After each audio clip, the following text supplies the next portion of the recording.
Um, honestly, that I don't recommend seeking out problem coins if you can help it.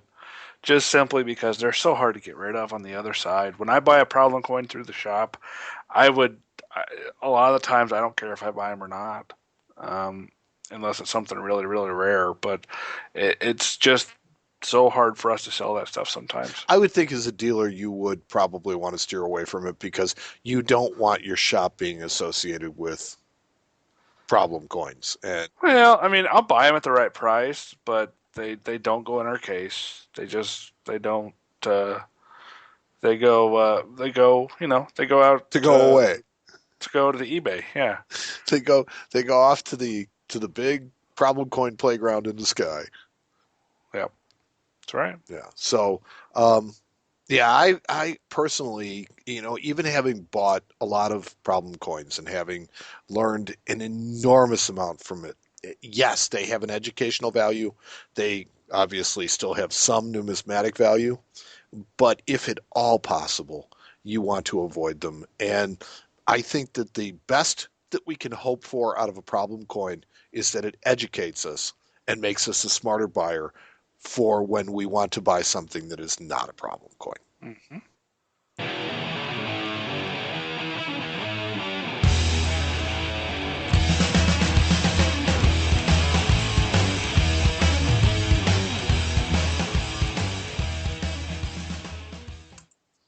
It was somewhat interesting. Yeah, But now it's time for the fan favorite. fan People favorite. clamor every week to find I don't out. have any pictures of this one yet.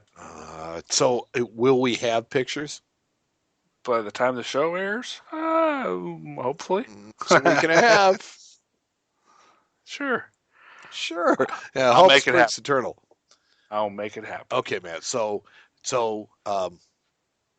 that means that I'm playing blind with the rest of the audience, Yep, and you're you are. and I never really mind that, but now you're gonna have to tell us about the coolest thing that walked into your shop this week. I like to try to keep this segment to things that walk in the shop. It would be really easy for me to say, oh, yeah, we went out and we bought this coin from another dealer, blah, blah, blah. But no, I like to try to keep this to the neatest thing that came in our store. That being said, we really haven't bought much lately. We're still buying a lot of stuff, but it's really just a lot of stuff. We did buy one really cool coin this week, though, um, and that was an 1885 Indian head penny that was certified 1885 Indian head. mm-hmm, in proof 67 brown. In proof. Proof. Wow. Yeah, very pretty coin. Kind of really pretty blues and purples and really smoking luster and just a pretty coin. Now, is this coin certified? Yeah, PCGS 67 brown. Proof 67 brown. And this was out of a private collection, I assume. We have a really high end collector locally that we deal with, and whenever he upgrades a coin, he sells us his duplicates. Oh, which means that he Which must have come means, up with a proof 68. or proof 67 red, brown, or red, Okay, maybe. I got I you. don't know, but tough to say. What are the highlights of this coin? Well, the color, honestly, I believe is probably the neatest part of it. The coin on both sides really has some pretty kind of indigo into purple toning. There is no real other color to the coin, besides kind of a really rich blue, kind of going to purple towards the edge. So it's a pretty coin. It really is how I like to see them: spot free, mark free. Doesn't have any hairlines. That's what you want in a real proof coin that's been taken care of. Yes, and honestly, with the hairlines and stuff, it probably would not have certified. I wouldn't have certified that high. I mean, you see lower grade proofs with hairlines, proof 63s, That would not pretty. have precluded it as a problem coin. Uh, they're a little more lenient, market acceptable. Again, Yes, market acceptable. yes, market acceptable. Okay, so what are your plans for this coin? I'm selling this sucker. Oh, you sell No, everything. actually, I think I've already got it sold. We have another customer who really likes nice high end coins, so it works out really well. Um, because I think he's going to enjoy the coin, and our other customer gets some money out of the coin. He can put into other coins. So was this a consignment of sorts, or was it really more you took it in to Yeah, turn it, we bought it. We bought it outright, and when this gentleman comes in, he always has really cool stuff, so we don't mind. but yet there's another local collector that you kind of had pegged for this as soon as it came in?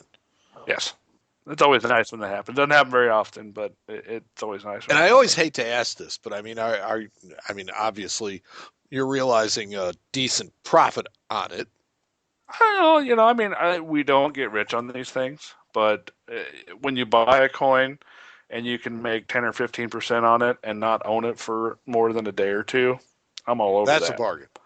Yeah. That's well So, worth doing. yeah, don't mind that a bit. Now, do you think that he's going to leave it in the holder that it's in? Will he just kind of love it as is? I sure hope so. He would be dumb to crack it out. Well, I guess maybe what I was thinking is that he might try to upgrade it. He might try to cross it over. He might try to, just do something else with it. I looked at the coin. I don't really think that's a play on this particular coin. I think it's graded exactly right. The way we do stuff like that is when we get a coin like that, we really kind of look at it hard to make sure that that's not something we want to do first. Um, Because there's much more profit to be made in it if well, that's the well, of case. course, Yes, yeah. that's how I you make mean, your living. and most of the time, no. Most of the time, it doesn't go back in, but occasionally they do, or they might go to CAC or something like that. Okay, but you think this one is just kind of it's in the sweet spot right where it's at. It's graded right, and it's really attractive. It's got a lot of eye appeal. So, not being tremendously familiar with proof Indian heads, Sure. where do most of them grade? Um, from my experience, it is rare to see them in a 67. The ones I see kind of fall in the 64 to 66 range. Um, that's kind of your average problem-free example.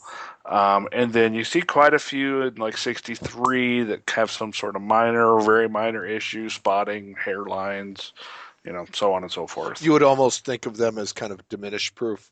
Kind of, Yeah, not really, yeah, because they are strictly uncirculated yet, but yeah. I mean, that's what I tend to see in those holders. okay. But Indian head proofs in general are they're much more common than your average collector thinks, even though you don't see very many of them. It's not like you can walk into a small coin show and you're going to see like six or seven of them. If you see Uh, one or two of them, that's really kind of unusual. yeah, I mean, it depends on who's at the show. There are certain dealers that specialize in these particular Well, coins yes, and if have Rick Snow is in lots there, of them. or Yeah, or yeah, Charmy. yeah. So, I mean, I think this particular coin has a mintage of I forget. Let me see if I can remember here. Around I think 37 or 3,800 coins, something like that. So actually, for an older proof, that's kind of a high watermark. You see a lot of these uh, particular coins being made. They make quite a few of the proofs in the Indian head pennies as compared to a lot of other series. But finding nice choice examples is hard. And Indian head proofs in general, it's like, what is the highest one that you've seen? 7 plus. So 67. You've never seen a proof 68 Indian head. I can't ever remember seeing one. Okay, so this is pretty much top of the heap. This is where they go.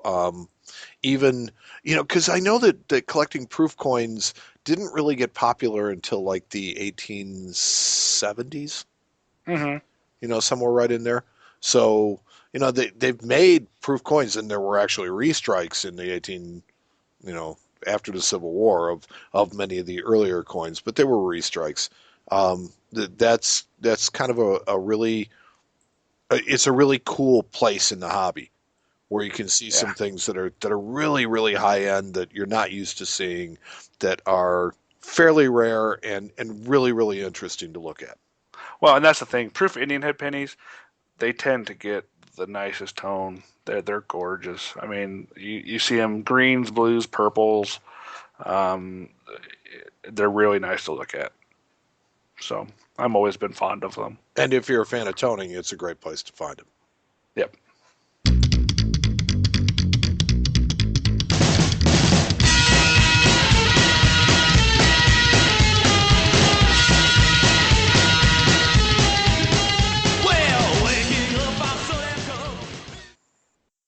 We would like to thank our contributors, the people that wrote to us, offered suggestions and ideas, posted to social media, asked questions, or in some other way supported or inspired us. We continue to get questions at Coin Show Radio. We really enjoy it when you guys write to us. Write us with your ideas. Write us with your suggestions. We'd love to address them. We always do. As always, an enormous thanks for listening. Without you, our listeners, this entire endeavor would be completely pointless and just be two guys kind of talking to each other. Just talking to each other. Just be a private conversation. Phone call. Yeah. Thanks to Tony Alvarez and the Tony Alvarez Band for our theme music. Visit them at TonyAlvarezBand.com. Also, a big thanks to the Coffin Cats for the use of their music. Visit them at CoffinCatsRock.com. That's Coffin with a K. And Cats with a K. Yep. A big thanks to our Facebook coordinator, Andy Simonson. Andy is continuing to slay it on social media. He is just killing it. He posts new and interesting articles every day. If you listen at the end of our newscast, I said, if you want to enjoy more news in the world of coins, Andy's posting it every single day on Facebook and Twitter and Tumblr. He posted a lot. And Tumblr. I don't look at the Tumblr. No, you don't look at it's too young for you. I don't know about that. I'm a hip guy. Uh-huh, sure, but you're not on Tumblr. I'm not on Tumblr. Ruth Bader Ginsburg, a Supreme Court justice, 80-some years old, is on Tumblr. Well, that's all the more reason for me not to be on Tumblr. Yeah. Well, yeah, but also my 20-year-old daughter is on Tumblr. They cancel each other out. If you have visited our Twitter or Facebook pages recently, I'm sure you've already enjoyed Andy's work. If you haven't checked it out yet, come and take a look. The stuff that he posts there is varied and interesting, and there's new stuff every single day. Share the posts and articles with your friends and the people you know. And speaking of social media, we recently made an addition to our social media family as we started a new place for and about the Coin Show listeners. Our new Facebook group, entitled Friends of the Coin Show, is a closed group where we all share our observations, information, discoveries, and things of interest. One of the things I like most about the group is that everyone who subscribes sees every single message.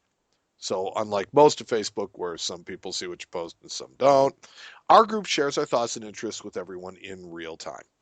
Mm-hmm. So it's kind of like a replacement for our old Coin Show forum, where listeners could share their thoughts with everyone and people could respond, but it's way bigger, it's way nicer. I like the modern look to it. A lot more features. Yes. It's a great place to share stuff and get feedback and opinions. We really like the format. Just come and check it out. Just search Facebook for groups, and our group is named Friends of the Coin Show. Did you know that this and other recent episodes are available for your listening pleasure on iTunes, Spreaker.com, iHeartRadio.com, and of course our website, CoinShowRadio.com.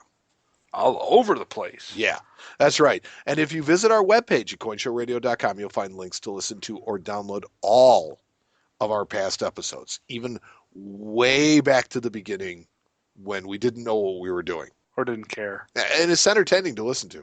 You can also make comments on the episodes there. Ask us questions through our links to questions@coinshowradio.com. You can check the current precious metal prices, read book reviews and recommendations, or see pictures of some of the cool stuff that has walked into Matt's shop.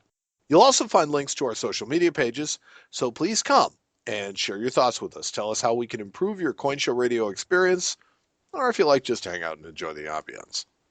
Whichever you like to do, share our site, our social media, and our podcast with your friends. It makes you look like the expert in the crowd and way more in the know than your friends. So for the Coin Show, I'm Mike. And I'm Matt. And we'll talk to you next time on the Coin Show.